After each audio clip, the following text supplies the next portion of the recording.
Hello, welcome back to my YouTube channel, and as usual I'm very excited to do this video, and thank you so much for my new subscribers. Thank you guys, I appreciate your support. And I see you, if you're watching this video and you haven't subscribed, please consider subscribing, okay? I appreciate your support. And also don't forget to give it a like and a comment. Yeah, that means a lot.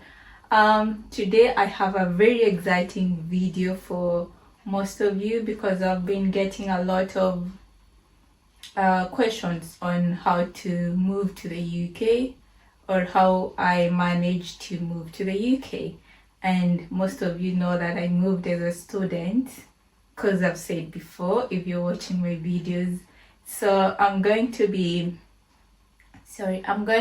giving you a breakdown on how to move to the UK as a student.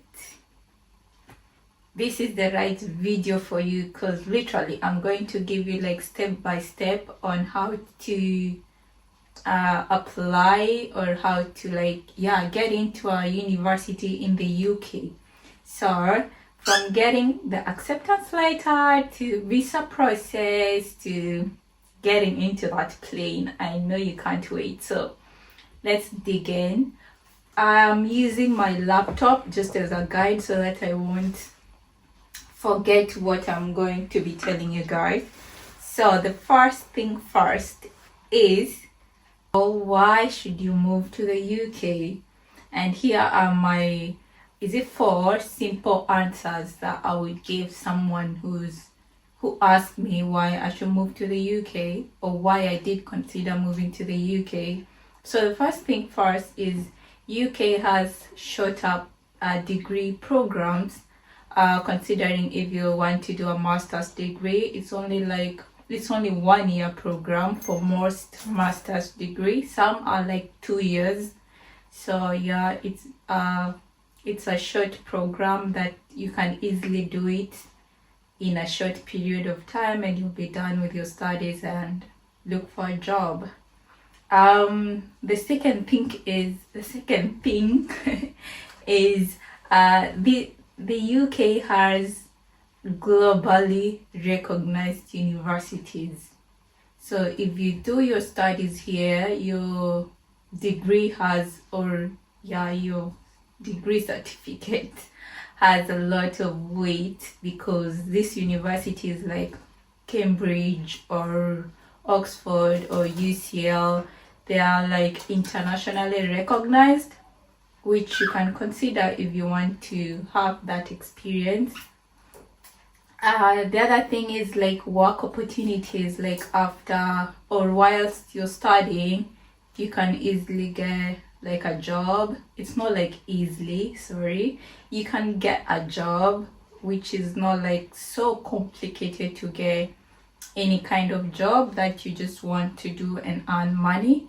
But if it's you want to get into these big companies, it might take time. But as long as you have the resilience and the hard work to keep applying, I'm sure something good will come out of it. So yeah, those are my main reasons for why you should consider studying in the UK. So let's dig into how to get to that university in the UK. First, there's so many universities in the UK, literally so many. I don't know how many there are, but there's so many. Depending on your course, what you want to study. The bird is making a lot of noise. Oh, so cute. Anyway guys, I was talking about the university, how to apply to a university. So you have to do your due diligence first by researching different universities in the UK. And if you guys need my help also in guiding you on which universities are more affordable than others, or universities that are located in places where you can easily get a part-time job? You can also ask in the comment section, and I'll consider doing a separate video on that. So research on different universities in the UK. Just type in universities in the UK and then apply to several of them. You research on the entry requirement for this university from your country, yeah, because some countries, they have different entry requirements for different universities, so do a search on that. The third thing is check on the tuition fees. As mentioned earlier, there are some universities who are more affordable than others. Some are more expensive. So according to how much you want to pay for your degree, you can consider comparing different universities. It's always wise to compare different universities, and I'll tell you one thing for a fact.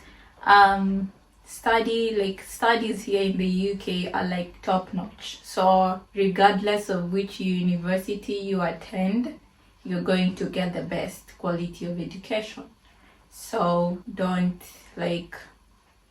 feel like you need to apply to a well-known university like Oxford or UCL. These big universities, you don't have to if you don't have the capacity to pay a lot of tuition fees. Like if you don't have that, you can consider applying to somewhere you feel like it will be manageable to avoid stressing yourself, and also it's a lot moving to a new country, and if you have to struggle financing your tuition fee, it will mentally break you. So you have to consider that. That's the first thing. And number two, if you meet the entry requirements. The entry requirements include your academic qualifications, whether it's your high school certificate or your degree certificate. You have to have one of those if you're considering applying to a uni in the UK. The second thing is English proficiency. You ought to have an understanding of English, and most universities will require proof of that. You either use your high school diploma or certifications like IELTS, TOEFL, and PTE. And some courses will require you to do an interview with them once you apply. So you have to also be ready for that, because they would also want to see how you speak. But these things are not hard. I'm not telling you these things to make you nervous or anything. As long as you know you are able to speak, you are not required to speak fluently or professionally. As long as you have an understanding of English language and you're able to communicate and write, then you're good to apply, really. The third step, let me get this poster. Let me just drink some water. Oh.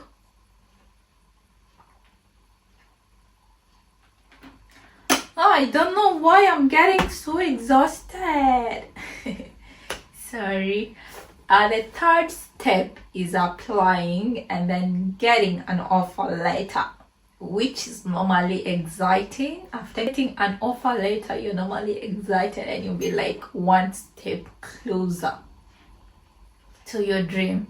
So after you apply and get an offer, this offer is normally called conditional offer letter, because they will require you to meet some conditions before again offering you unconditional offer letter. So mostly for these requirements that you need to meet to get unconditional offer letter is based on your fee deposit. Mostly it's half the amount you're required to pay for the full master's program if it's a 1-year program. Some universities will give you like different amounts, really. It depends with the universities, and also it depends on the course you're doing. So you have to know that you will need to pay a deposit before getting a unconditional letter. And now when you get unconditional letter, you get what we called CAS, confirmation of acceptance for studies. So when the university sends you CAS, basically you're in, like you've been accepted to the school and you've been given a document to use to apply for your visa. Yeah, so for the conditional offer letter, you cannot apply for visa yet until you get the unconditional offer letter. And when you meet these conditions and you like qualify to get a I'm talking a lot, let's break it down again. When you meet the requirements for conditional offer letter, after you send the deposit and anything else that they require, if they ask you for your grades, your like anything really, you send it to them and they accept it, they will send you a confirmation of acceptance for studies. So the school has officially agreed to sponsor your visa or stay in the UK. So what you have to do next, you are now able to apply for your visa. Yeah, it's not that hard, guys. It's just like step by step, but you need to begin your process at early, so that you don't get like you're doing these things like rush hour and all that. It can be a lot because you need to like follow different steps. Oh, I need water again. It's clear I cannot do a public speech because my voice is not good, yo. So the fifth thing is applying for your visa. It's normally like nerve-wracking, I can't lie. You're normally very nervous because this is like a very critical stage in your relocation process. So yeah, you go there while you're just hoping and praying that everything goes well. But this is a trick, guys, for you to get a visa, like for you to be accepted, for you to be awarded a visa, you have to have all the requirements. So if you're required to do a TB test, like a medical test, depending on which country you're from, you have to do that, and it should be like, it should be like valid. It should not be like more than 6 months old. So if you did one last year, you have to do another one. Yeah, so you have to do a TB test if it's required from your country. For Kenya, yeah, it's required. And the other thing is you have to show proof of finance. You have to show that you're able to pay for your school fees and also for your living expenses in the UK. So this proof of finance is normally a bank statement that shows you have this amount of money in your bank account, so that in case of an emergency you need money, you have money. Yeah, so you have your TB test, you have proof of finance, that's your bank statement, you have a valid passport. I'm hoping that before applying to a university, you already got your passport, because passport application can take so long, so you don't want to risk it, because if you get an offer later, it expires unless you want to like request them to forward it to the next year. Yeah, so you should have a passport, guys. If you don't have a passport, consider applying for one first before you start all this application process to make your work easier. So you have your passport and you have your CAS, the confirmation of acceptance for study. Those are the 4 main things that you need. If I missed anything, guys, you can add in the comment section, or if you want to ask or confirm anything about what I've said, please put it in the comments. I'm only human. Oh, I can't miss out on something. So number 6 is now attending your visa appointment and submitting all these documents.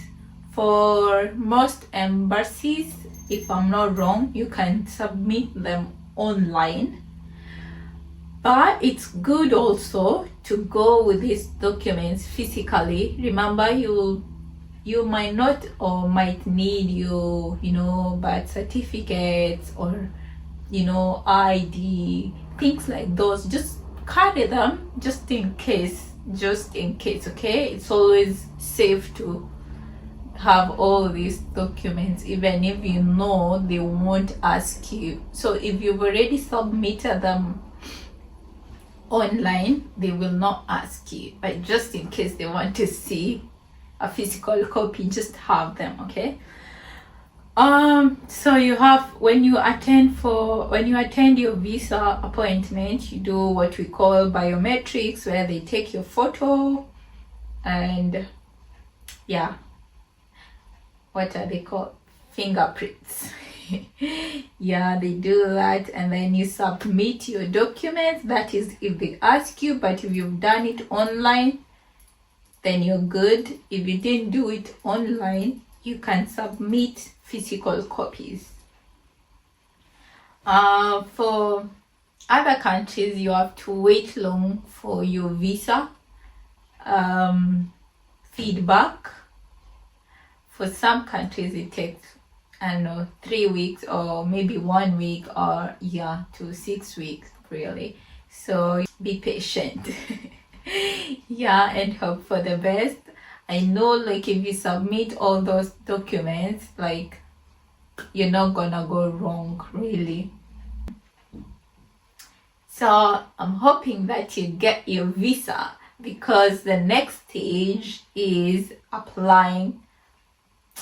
The next stage is booking your plane ticket. That is exciting. Now that is the exciting part. So you book your plane ticket and do all your shopping. Like, whatever you want to do, really. Do farewell parties if you want to do that.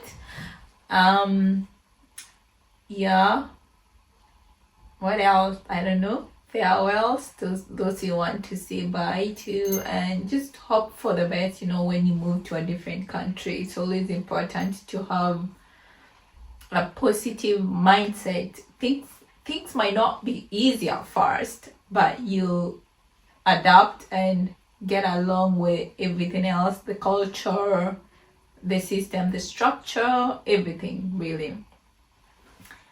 So when you arrive in the UK, there are also things that you will need to complete, like collecting your BRP, which is like the first thing you should do. That's like the biometric residence permit.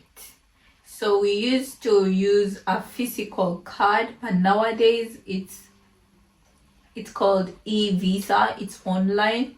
So I'm not sure if you still need to collect a physical one, but you normally get this information on your emails. Like, you'll be told what to do, so don't freak out. You will also need to like register with a GP.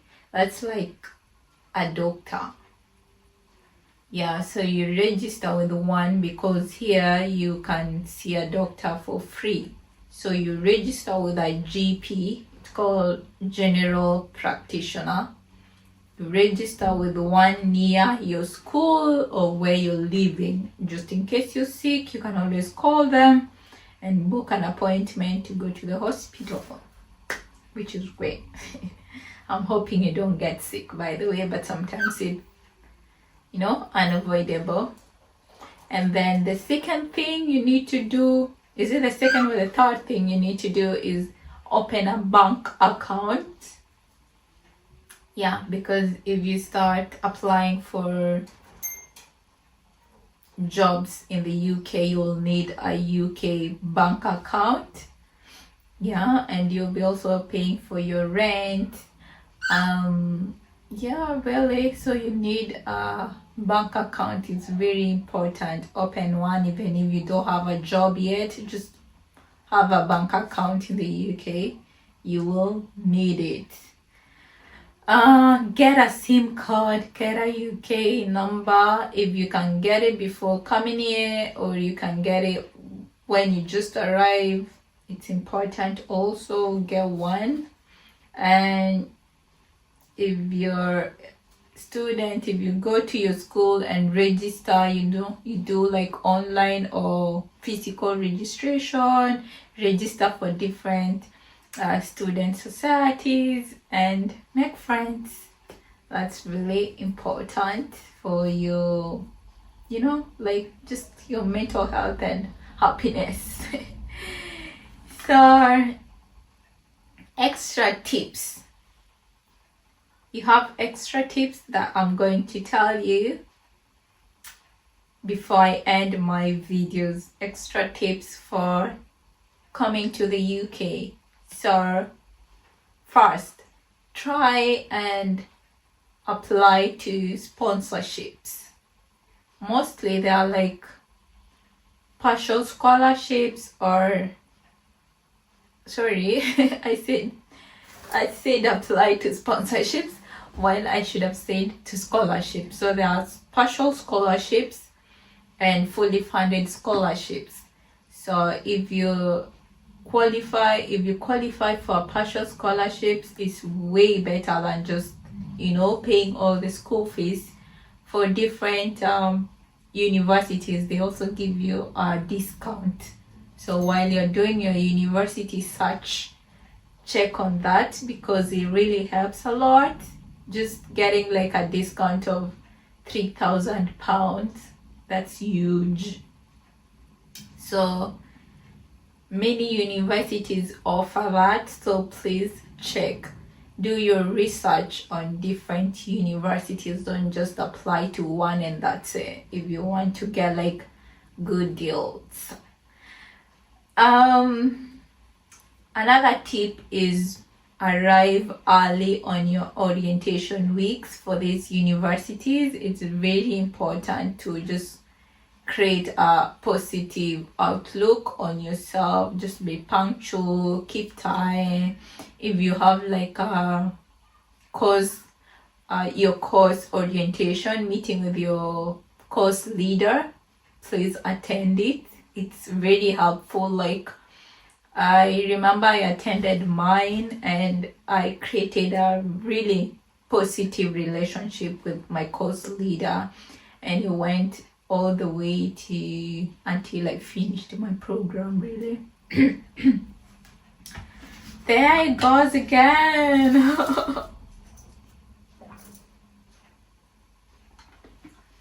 Yeah, so I was telling you, it creates like a really positive and great relationship with your course leader or your lecturers, because you'll be able to go to them whenever and wherever, you know, like for support if you have a problem, if you're struggling to pay for your school fee. I mean, like if you're struggling with anything, even just finding a part-time job, just go to one of your lecturers and talk to them. They're very nice actually. And the last thing on the tips, learn to budget. If you can get a cheaper, like not a cheaper, a more affordable place to rent, consider doing that. You don't need to live in luxury just because you're in the UK.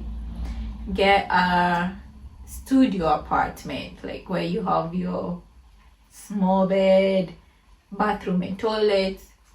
Yeah, get like a shared house you can share with other students or other professionals. Really, there's so many. Yeah, instead of just getting your own flat. Yeah. If you want any more information on anything, I believe I didn't leave anything really, but if I did, please put it in the comments. I will read. If you don't want to do that, just go to my socials and DM me personally. I will also reply to that. All my social media accounts are Nonito Marcy. Instagram, TikTok, Facebook, and yeah, YouTube. So yeah, I hope this video was helpful to anyone who needed it, and I wish you all the best in your application process to relocating to the UK. Please update me if you're applying or if you're considering to apply and you need more tips. Reach out to me. I'll be helping you for free. For now, yeah, I'll be doing it for free actually. I don't mind. Yeah, and also, yeah, I wish you all the best really, and welcome to the UK. Yeah, thank you guys for watching. Hope you like my video and support me. Hope you like my video and support me. And until next time, peace out. And I'm done.